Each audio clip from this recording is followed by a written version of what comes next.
C'est bon. Donc, bonsoir à tous. On va commencer donc ce soir un cours, en tout cas une petite idée sur Rosh Hashanah que je voulais faire avec vous, que je voulais vous partager, qui arrive à très très grands pas puisque ça commence donc déjà lundi soir. Donc on est déjà dedans et c'est toujours important de se mettre en condition, toujours d'une manière générale, que ce soit pour une fête ou pour tout type d'événement, toujours se mettre en condition et se préparer un petit peu à ça. Alors évidemment, pour les hommes, en tout cas les Sfaradim, ils ont eu donc un mois rempli de slichot tous les matins, des slichot où quelque part on commence à revenir vers Dieu. On nous dit que pendant le mois de Elul, en fait, on dit que le roi, alors c'est une parabole, on dit que le roi il est dans le champ, c'est-à-dire qu'en fait le roi normalement il se déplace jamais de son royaume et là pourtant il va dans le champ. C'est-à-dire quoi? C'est-à-dire que finalement il sort de son palais pour quelque part venir nous voir. C'est-à-dire qu'en fait Dieu quelque part lui il sort de son trône céleste et il vient nous voir, il accueille chacun et chacune pour finalement si on a envie de se rapprocher de lui, si on lui montre que finalement on veut revenir vers lui et qu'on le languit, alors finalement lui il va nous ouvrir toutes les portes et il est beaucoup plus présent pendant le mois de Elul que pendant toute l'année. C'est vrai, effectivement, le mois de Elul, c'est particulier et surtout que c'est un bilan. Quelque part, c'est un bilan, le mois de Elul, le moment où on doit réfléchir comme un patron en fait avec sa société. Il doit faire le bilan de qu'est-ce qui s'est passé cette année, qu'est-ce qu'il doit corriger encore, qu'est-ce qui n'a pas été. Donc tout ça, finalement, ça doit se faire pendant le mois de Elul. Donc on va arriver ce Shabbat, on est Shabbat Mevachim, Shabbat donc justement qui bénit le mois de Tishri. Le mois de Tishri, on va dire donc aucun Tachanoun, tout le mois de Tishri, par rappel. Et c'est vraiment le moment, pendant Rosh Hashanah, surtout pendant les 10 jours de pénitence, c'est le moment vraiment où il ne faut pas rater le coche. On est vraiment totalement dedans. Et c'est un jour où on sait que pendant Rosh Hashanah, contrairement à ce qu'on pense souvent, on se dit que bon, Rosh Hashanah, on sait qu'on est jugé, etc. Mais on a plus tendance à avoir quelque part une crainte pendant Kippour. On se dit, bon, pendant Kippour, c'est un jour, voilà, on ne mange pas, on reste toute la journée à prier, etc. Mais il faut savoir qu'en vérité, c'est l'inverse, parce que quelque part, à Kippour, même si on va à la synagogue toute la journée, même si on ne mange pas, on se fait pardonner de nos fautes. Mais au Rosh Hashanah, on est vraiment jugé, on a un jugement, et toutes les espèces de la Torah, que ce soit des êtres humains, que ce soit des animaux, sont jugés. Même l'infime insecte, l'infime animal est jugé à ce moment-là. Bienvenue à celui qui nous a rejoints. Donc voilà, on est en train de commencer. Donc on est en train de dire que justement pendant Rosh Hashanah, tout le monde est jugé. Tout le monde sur les actes qu'on va faire, sur comment on va se comporter. Et on nous dit souvent cette phrase que quelque part, en Rosh Hashanah, Dieu décide de tout ce qu'il adviendra toute l'année. Qu'est-ce qui va se passer, combien d'argent on va gagner, qu'est-ce qu'on va gagner, qu'est-ce qu'on va faire, qui on va rencontrer, etc.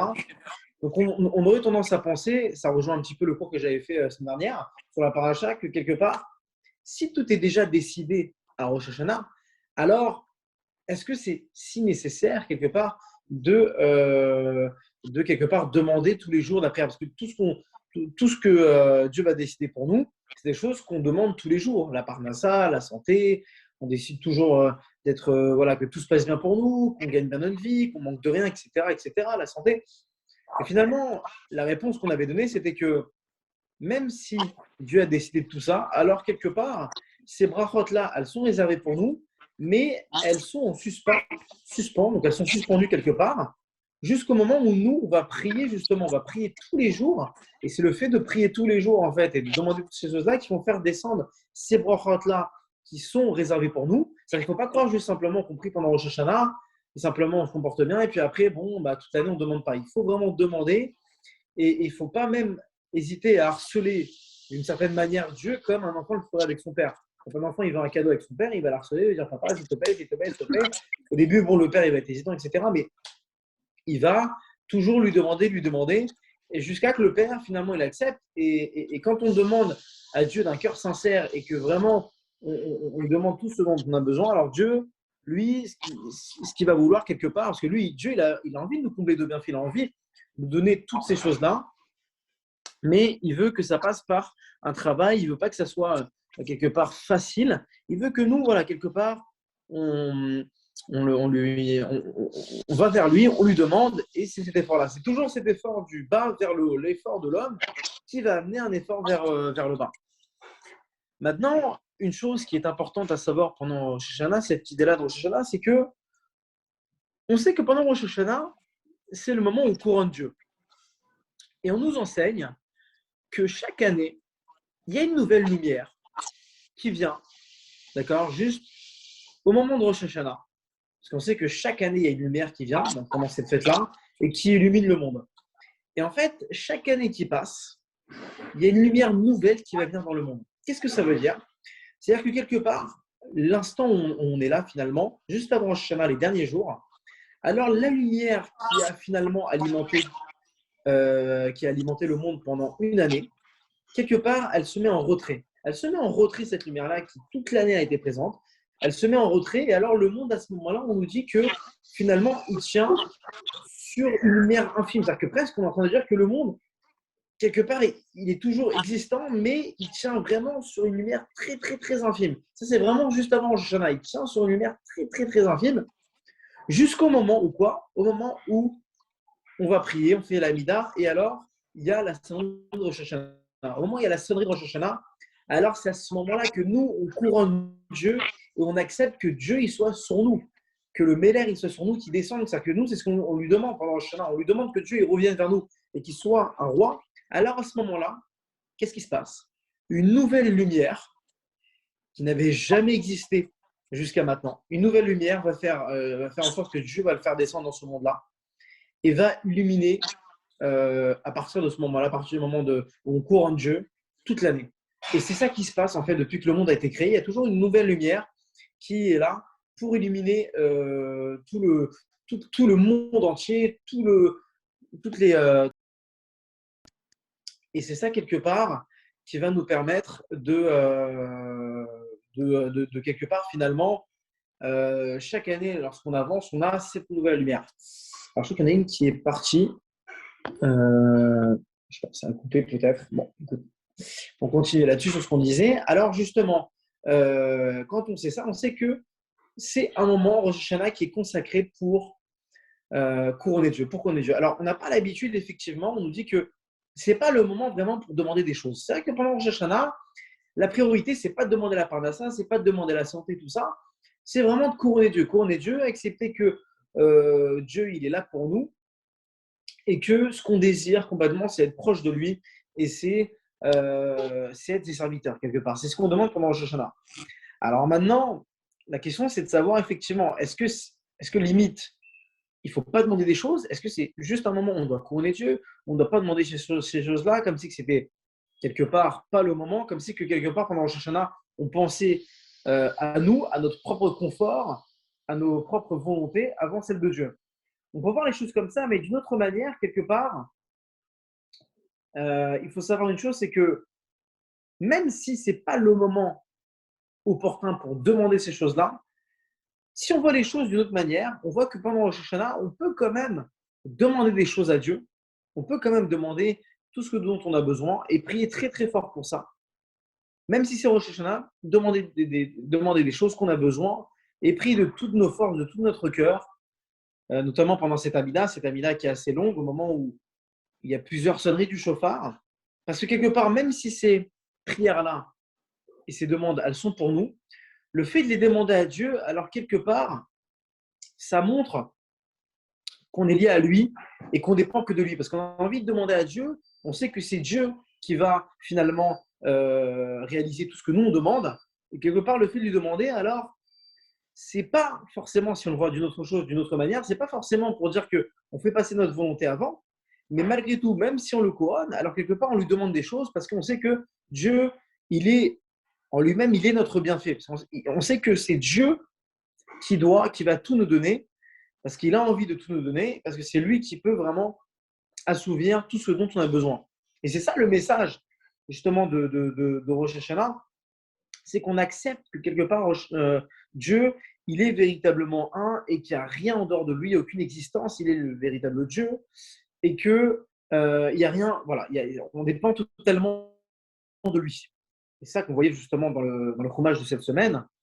C'est marqué justement à un moment donné, Moshe donc parle au peuple juif et lui dit que alors vous vous tenez tous en ce jour, tous vos officiers, vos anciens, tout homme d'Israël, c'est-à-dire que au moment de Rosh Hashanah, qu'est-ce que ça veut dire ça, que ce verset-là, il nous dit qu'on est tous unis, qu'on soit voilà, pratiquant, moins pratiquant, pas du tout pratiquant, très pratiquant, etc. On est tous à Rosh Hashanah au même niveau.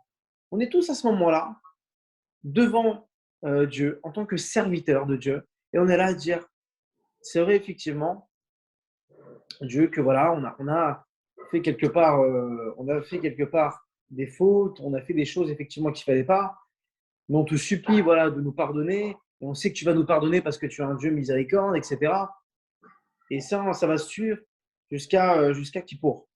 Donc toute cette prière-là, toute cette préparation, elle doit se faire justement avant Rosh Hashanah et bien réfléchir pendant la prière aux mots qu'on va dire, au sens et pourquoi on prie, pourquoi on demande toutes ces choses-là.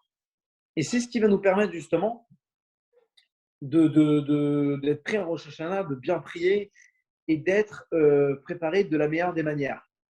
Donc pour revenir en fait justement à tout ce qu'on a dit, alors quelque part, on doit se souvenir que qu'on doit demander à Dieu ce dont on a besoin, on doit le couronner et qu'on sait que tout se joue à ce moment-là.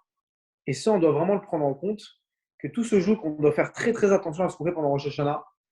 Et bien sûr, évidemment, on doit le faire attention toute l'année, mais vraiment pendant Rosh Hashanah, Dieu regarde tout ce qu'on fait, toutes nos actions, tout ce qu'on fait, comment on se comporte, etc. Donc on doit vraiment montrer l'exemple et montrer qu'on a envie de s'améliorer.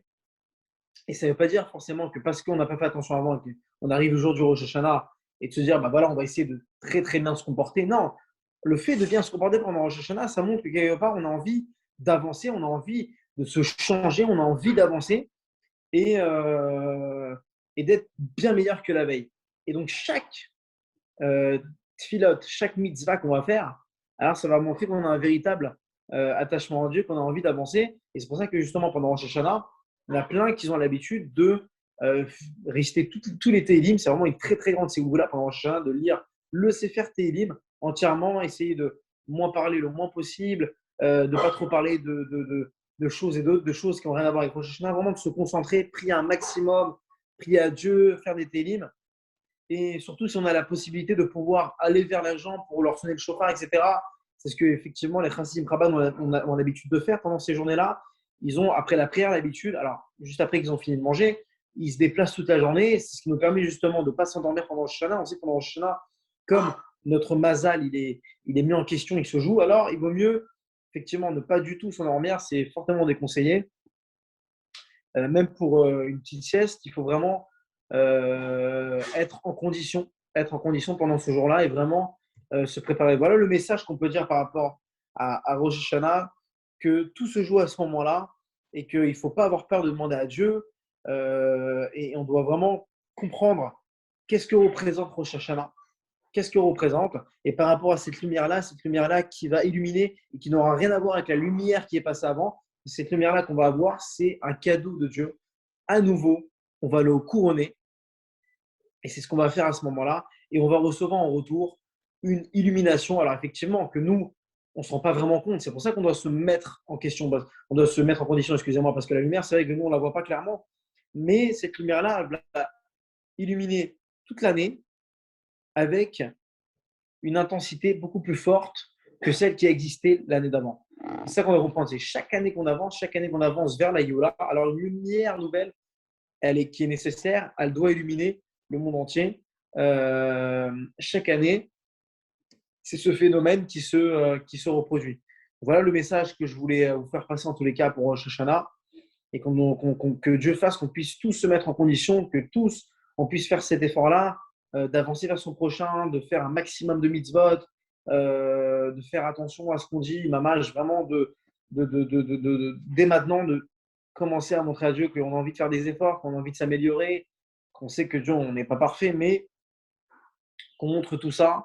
Et Bezrat Hashem, que Dieu, il fera en sorte qu'il nous efface toutes nos fautes et qu'on soit bien jugé surtout, qu'on ait un bon jugement et que on ait tout ce dont on a besoin durant toute l'année et ne pas, voilà, ne pas hésiter à tous les jours demander à Dieu, on doit demander un maximum, que tout se passe de la meilleure des manières et de pouvoir exploiter ces jours-là de Rosh Hashanah complètement, de les exploiter à fond, de façon à ce qu'on puisse vraiment avoir des activités et ne pas s'ennuyer pendant cette journée-là, ne pas juste après manger, se poser voilà, à la maison, ne pas, vraiment avoir, lire quelque chose, lire un livre de Torah, une idée, un truc sur Rosh Hashanah, aider quelqu'un d'autre, par exemple, si on sait qu'il y a une personne qui n'a pas écouté le chauffard, par exemple, faire en sorte de pouvoir lui faire chauffer avec quelqu'un, ou vraiment d'aller vraiment vers l'autre et de se préparer à tout ça. Voilà ce qu'on peut dire alors justement sur Rosh Hashanah. Donc, je voulais voilà, vous souhaiter un bon Khatima Tova, donc Rosh Hashanah, Shana Tova Umetuka, que vous soyez tous inscrits et scellés pour une bonne et douce année, comme le dit le Rabbi, justement, qu'on soit tous inscrits dans ce livre-là, le livre de la vie, et que Dieu il enlève tous les mauvais décrets sur nous, que tout ce qui se passe actuellement, qu'on sort de toute cette situation-là et qu'il n'y ait que du positif et qu'il n'y ait que des bonnes choses, qu'on ait tous une très très bonne vie et qu'on soit délivré dès maintenant le plus rapidement possible et qu'on puisse fêter Bezrat Hashem, Rosh Hashanah, dans le troisième Beth Amikdash, Amen Vamed. Bonne soirée à tous et que des bonnes nouvelles, que le tout